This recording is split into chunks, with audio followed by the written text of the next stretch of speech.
এই রমেশ, তুই এখনো আমাকে বাঁচাসনি। তুই আমাকে বাঁচা, তুই পারবি আমাকে বাঁচাতে। প্লিজ আমাকে আর কষ্ট দিস না, বাঁচিয়ে নে আমাকে। আরে কে তুমি? আর আমি তোমাকে কেন বাঁচাবো? দেখো, আমাকে ডিস্টার্ব করো না, আমার রাস্তা ছাড়ো। আমি তোমাকে বাঁচাতে পারবো না, আমার এত ক্ষমতা নেই।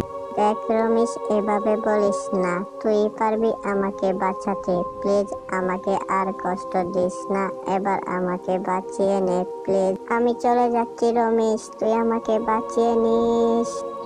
এইরকম স্বপ্ন দেখে রমেশ ঘুম থেকে লাফ দিয়ে উঠল। রমেশ বুঝতে পারছিল না রমেশের সাথে কি হলো। সে এইরকম স্বপ্ন কেন রেগুলার দেখে। রমেশের অনেক ভয় করছিল। পরের দিন সকালে রমেশের সাথে যে ঘটনাগুলো ঘটেছিল তার প্রতিবেশীর কাছে রমেশ সবকিছুই খুলে বলল। এটা তো খুব ভয়ানক কথা রমেশ, হয়তো তোমার আশেপাশে কোনো আত্মা ঘোরাফেরা করছে। কি বলছেন এসব? আত্মা কোথা থেকে আসবে? আমি তো কোনো আত্মার কোনো রকম ক্ষতি করিনি, তাহলে আমার পিছনে কেন লাগবে? দেখো ভাই, এখনো সময় আছে। যদি বাঁচতে চাও তাহলে ভালো কোনো কবিরাজ দেখাও, তোমার পিছনে আত্মা ঘোরাফেরা করছে। দেখুন, কোথায় থাকে কবিরাজ সেটা তো আমি জানি না। আপনি যদি কবিরাজের ঠিকানাটা দিয়ে দিতেন তাহলে অনেক ভালো হতো।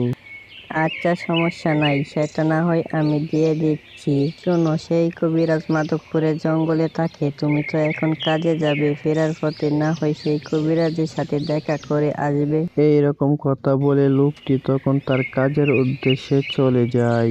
আর আমাদের গল্পের রমেশও সেইখান থেকে তার কাজের উদ্দেশ্যে চলে আসে। রমেশ যখন জঙ্গল দিয়ে তার কাজের উদ্দেশ্যে যাচ্ছিল, কিন্তু হঠাৎ কোথা থেকে দুর্গন্ধ ভেসে আসছিল। রমেশ ভেবেছিল এই গন্ধটি হয়তো পাশের গুহা থেকে আসছিল, হয়তো কোনো প্রাণী মারা গিয়েছে।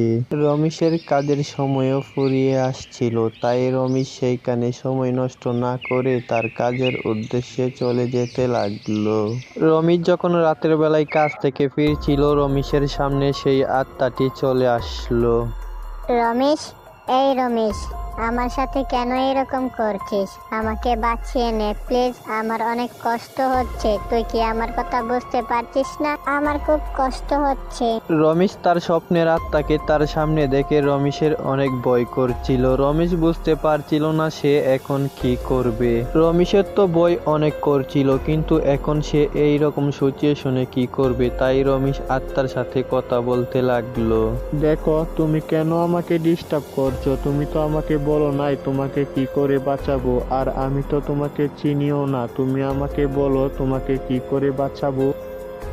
তাহলে শোন রমেশ, তুই যে রাস্তা দিয়ে কাজে যাস সেই রাস্তায় অনেক দুর্গন্ধ পাস কেন জানি?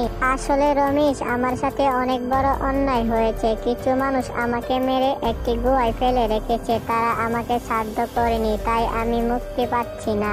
না পারছি ওদের থেকে প্রতিশোধ নিতে, না পারছি মুক্তি পেতে। তাই আমি তোকে বেছে নিলাম, কারণ তুই ওই রাস্তা দিয়ে প্রতিদিন কাজে যাস। তুই পারবি আমার আত্মাকে মুক্তি দিতে। তাই বলছি রমেশ, আমাকে আর কষ্ট দিস না, এবার আমাকে একটু কষ্ট করে মুক্তি দে। হবে না, আমি তোমাকে মুক্তি করে দিব। এতদিন তুমি আমার কাছে এসেছিলে, আমি বুঝি নাই। তোমার দেহ কোথায় পড়ে আছে, তুমি শুধু গুহার নামটা বলো। তাহলে শুন রমেশ, পূর্বপাড়া জঙ্গলের পাশে যে গুহাটি আছে, 3 নাম্বার গুহায় আমার ডেড বডি পড়ে আছে। সেইখানে গিয়ে তুই আগুন ধরিয়ে দে, তাহলে আমি মুক্তি পাবো। রমেশ আত্মাটির মুখে এরকম কথা শুনে তখন পূর্বপাড়া জঙ্গলের পাশে 3 নাম্বার গুহায় দৌড়ে যেতে লাগলো। এরপর রমেশ দৌড়াতে দৌড়াতে সেই গুহার সামনে পৌঁছে যায়। আর রমেশ সরাসরি ভয় না পেয়ে গুহার ভেতর ঢুকতে লাগলো। রমেশ গুহার ভেতর ঢুকেই দেখতে পেল একটি পাথরের সাথে কঙ্কালটি পড়ে রয়েছে। কঙ্কালটিকে দেখে রমেশের অনেক ভয় লাগতে লাগলো। রমেশ গুহার ভেতর ঢুকেই দেখতে পেল একটি পাথরের সাথে কঙ্কালটি পড়ে রয়েছে। কঙ্কালটিকে দেখে রমেশের অনেক ভয় লাগতে লাগলো। এই সেই আত্মার কঙ্কালটি, এটিকে পুড়িয়ে দিতে হবে, তাহলেই ওই আত্মা আত্মাটি মুক্তি পাবে। আর দেরি না করে আমি তাড়াতাড়ি এই কঙ্কালটিকে আগুন লাগিয়ে দেই। এরপর রমেশ তাড়াতাড়ি করে সেই কঙ্কালটিতে আগুন ধরিয়ে দেয়। আগুন ধরাতেই সেখানে আত্মাটি চলে আসে।